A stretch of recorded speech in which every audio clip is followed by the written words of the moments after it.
Flame, soulmate, कार्मिक, क्या चक्कर है। हेलो फ्रेंड्स, जो हमारे प्रति सदा प्रेम में रहते हैं, जिनके व्यवहार से हमारी आत्मिक और भौतिक उन्नति होती है, उन्हें हम सोलमेट कहते हैं। और जो हमारे जीवन में हमारे पथ पर अपने कार्यों और व्यवहार से बाधा उत्पन्न करते रहते हैं, हमें हमारे जीवन में कड़वे अनुभव करवाते हैं, उन्हें हम कार्मिक कहते हैं। और ट्विन फ्लेम, ये सोलमेट और कार्मिक से बिल्कुल डिफरेंट होते हैं और इन्हें हम अपना आईना, अपना मिरर या अपना आधा हिस्सा या अपना दूसरा हिस्सा समझते हैं, ट्विन समझते हैं। और जब ये हमारे जीवन में मिलते हैं, हमसे टकराते हैं, तो हमारी और इनकी ज़िंदगी में खूब उथल पुथल मच जाती है। हम इन्हें अपना समझकर या खुद को समझकर पाने के लिए आगे बढ़ते हैं, पर ये क्या, थोड़ी देर की प्रसन्नता पर उसके बाद ये हमसे दूर भागने लगते हैं और हम जितना प्रयास करते हैं इन्हें पाने का, ये हमसे और दूर हो जाते हैं। ज़्यादातर ट्विन फ्लेम थ्योरी के एक्सपर्ट मानते हैं कि हमारे मिरर हैं।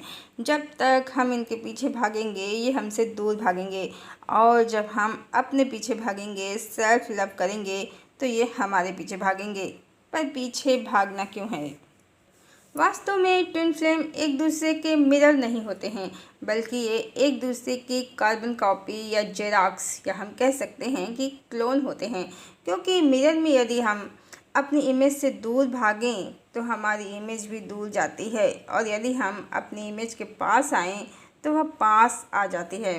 पर ये ट्विन फ्लेम तो पास आने पर ब्लॉक ही कर देते हैं, कारण यहाँ मिरर इफ़ेक्ट नहीं बल्कि जेरॉक्स या कार्बन कॉपी का इफ़ेक्ट काम करता है। जब हमारे अंदर उथल पुथल मची इनसे मिलकर टकरा कर, तो इनके अंदर भी तो उथल पुथल मची, और कौन चाहेगा कि उसका जीवन, उसके बिलीव्स, उसकी धारणाएं अस्त व्यस्त हो जाएं। इसी कारण बदलती मनोदशा से घबरा कर ये हमसे दूर चले जाते हैं, हमें ब्लॉक कर देते हैं। अब इन्हें समझाना छोड़कर जब हमने स्वयं को स्थित किया, अपनी अंतरात्मा में स्थिरता उत्पन्न की, तो हमारा ही क्लोन होने की वजह से इन्हें भी स्थिरता प्राप्त हो गई। और जब हमने स्वयं को डिवाइन कहें या परम चेतना, उससे संयुक्त किया, मर्ज किया, तो हमारा क्लोन होने की वजह से इन्हें भी डिवाइन मर्जिंग मिल गई। अब हम भी खुश और ये भी खुश। वास्तव में हम सभी एक ही चेतना हैं, बस अलग अलग प्राण ऊर्जा और अलग अलग शरीरों में होने के कारण स्वयं को पृथक पृथक समझते हैं। जिन्हें हम कार्मिक या सोलमेट समझते हैं, वो भी वही चेतना है जो हमारी है, वो परमात्मा की है। बस प्राण ऊर्जा और ऊर्जा क्षेत्र, एनर्जी एरिया अलग अलग होने से हम उन्हें सोलमेट या कार्मिक समझते हैं। कारण चेतना तो समस्त संसार की एक ही है, बाकी जीव अनेक हैं। इसी को भगवत गीता में भगवान श्री कृष्ण कहते हैं कि नैनम छिद्यन्ति शास्त्राणि नैनम दहति पावका न चैनम क्लेदयन् तापो न शोष्यति मारुता। और कबीरदास कहते हैं कि कबीर कुआं एक है, पानी भरे अनेक, बर्तन में ही भेद है, पानी सब में एक।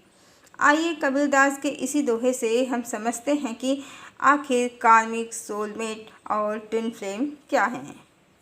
जैसे आपने चंद्रमा के प्रकाश में कई आकार प्रकार के विभिन्न बर्तनों में जल रख दिया है, और अब जिन भी दो बर्तनों में चंद्रमा का बिल्कुल समान प्रतिबिंब बन रहा है, वो एक दूसरे के ट्विन फ्लेम हैं।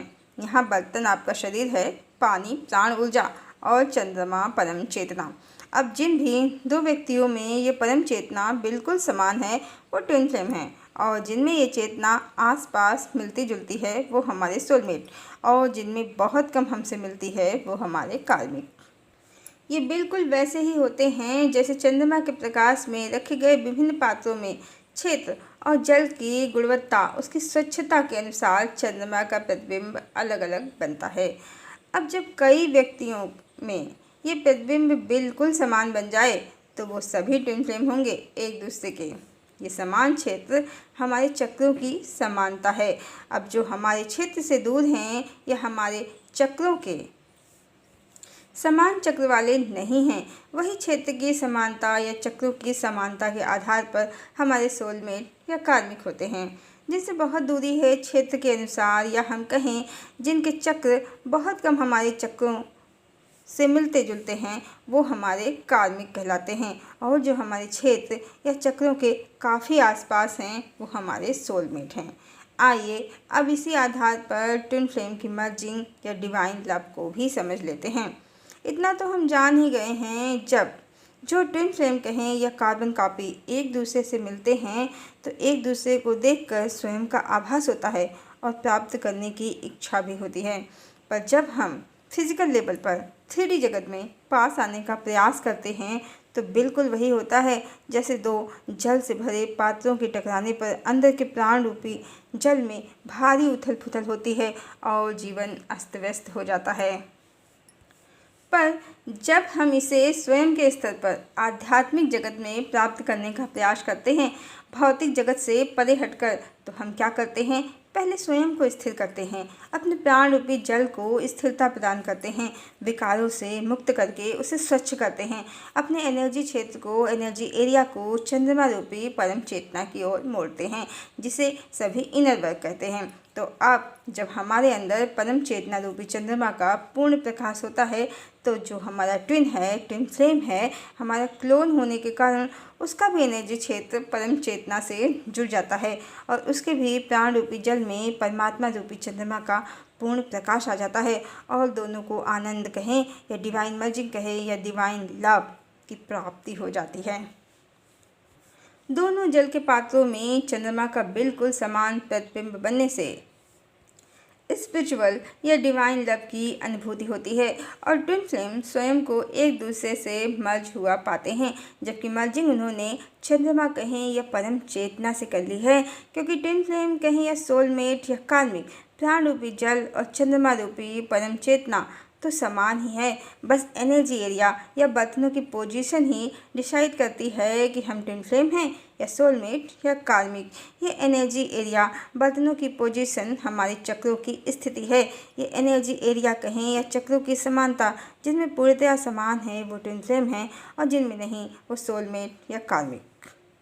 जब भी कोई भी हो वो इनर वर्क करता है, आध्यात्मिक साधना करता है, उसकी साधना के प्रभाव से सिर्फ उसका ट्विन फ्लेम ही नहीं बल्कि सोलमेट कहें या कार्मिक, उनका भी एनर्जी एरिया सुधरता है, प्राण ऊर्जा ऊंची उठती है और उन्हें भी आत्मसंतोष, शांति, प्रेम, करुणा जैसे उच्च गुणों की अनुभूति होती है। जैसे आपने सुना होगा, जहाँ कहीं भी संत या महात्मा लोग निवास करते हैं या साधना करते हैं तो उनके आसपास के क्षेत्र के बहुत बड़े क्षेत्र में कोई भी आपराधिक या अशुभ घटनाएं नहीं होती हैं। सभी लोग और जीव जंतु भी सभी प्रेम में जीवन जीते हैं उस क्षेत्र के जहाँ वो निवास करते हैं। जैसे बुद्ध के संपर्क में आते ही अंगुलीमाल ने अपना हिंसक स्वभाव छोड़ दिया था। आइए अब ये भी जान लेते हैं कि आखिर भारत में ये कॉन्सेप्ट सोलमेट और ट्विन फ्लेम या कार्मिक क्यों नहीं है। कुछ का मानना है कि ज्ञान लुप्त हो गया है, पर ऐसा नहीं है। जैसे पुराणों और महाभारत से देवी राधा को निकालने के बाद भी वो लुप्त नहीं हुई, ज्ञान पूरी तरह से लुप्त नहीं हुआ है। बल्कि भारत में सोलमेट, कार्मिक या ट्विन फ्लेम जैसे कॉन्सेप्ट इसलिए नहीं हैं कि हमारा दर्शन पश्चिम के दर्शन से कहीं अधिक उन्नत है। पश्चिम में अलग अलग शरीरों में अलग अलग सोल को, आत्मा को मानते हैं, इसी कारण वो सोलमेट, कार्मिक या ट्विन फ्लेम की कल्पना करते हैं। पर हमारे यहाँ पूर्व में सबका आत्मा एक है, वो परम चेतना या परमात्मा जो हम सभी का आधार, निधान और कारण है, ऐसा मानते हैं। हमारे यहाँ सबका आत्मा एक ही है और एक ही चेतना सभी जीवधारियों में प्रकाशित हो रही है। जब अलग अलग है ही नहीं तो कैसा कार्मिक, कैसा सोलमेट या कैसा ट्विन फ्लेम। हमारे यहाँ पूर्व में दो तरह की एनर्जी को माना जाता है, देवता और दानव। देवता सकारात्मक हैं और दानव नकारात्मक। अब जिनमें भी देवता वाली एनर्जी है, गिविंग की, प्यार की, पॉजिटिव ऊर्जा है, वो तो वैसे भी सबके सोलमेट ही होंगे और जिनमें दानों वाली, क्रूरता वाली, हेट वाली एनर्जी है वो तो सबके कार्मिक ही होंगे। बाकी कार्मिक शब्द बड़ा बेमानी सा है, क्योंकि चाहे ट्विन फ्लेम हो, कार्मिक हो या सोलमेट, सभी कर्मों से तो बंधे ही हैं। ट्विन फ्लेम तो सबसे क्लोजेस्ट कार्मिक होते हैं। कारण संबंध जो सबसे गहरा है, बिल्कुल गहरा है। इसका स्पष्ट प्रमाण स्वयं ईश्वर की हर जन्म की बदलती कथा है। जैसे कभी राम को छोड़कर सीता चली जाती हैं राम के राजधर्म के कारण, तो द्वापर में कृष्ण राधा से दूर हो जाते हैं माता पितृ धर्म के कारण।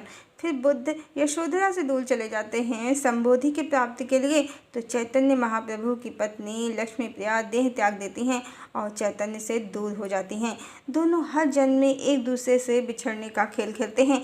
कर्म बहुत गहराई से बंधा है इनका एक दूसरे से।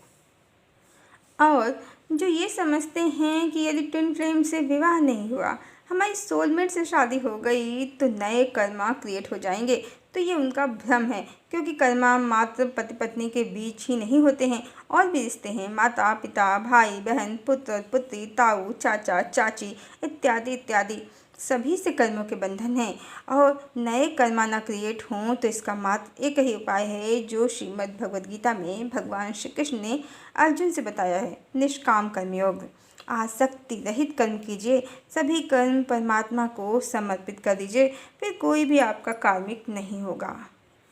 इसी कारण भारत में सोलमेट, ट्विन फ्लेम और कार्मिक जैसी थ्योरी ना होकर सुर असुर, देवता दानव और अर्धनारीश्वर वाली थ्योरी है। हमारे ऋषि मुनि जानते थे कि एकमात्र परमात्मा ही सबका आत्मा है, सबकी चेतना है, और उसका स्त्री रूप, उसकी फेमिनाइन एनर्जी माँ भगवती हैं, गौरी हैं, काली हैं, और पुरुष रूप मैस्कुलाइन एनर्जी पिता शिव हैं। हरिओम।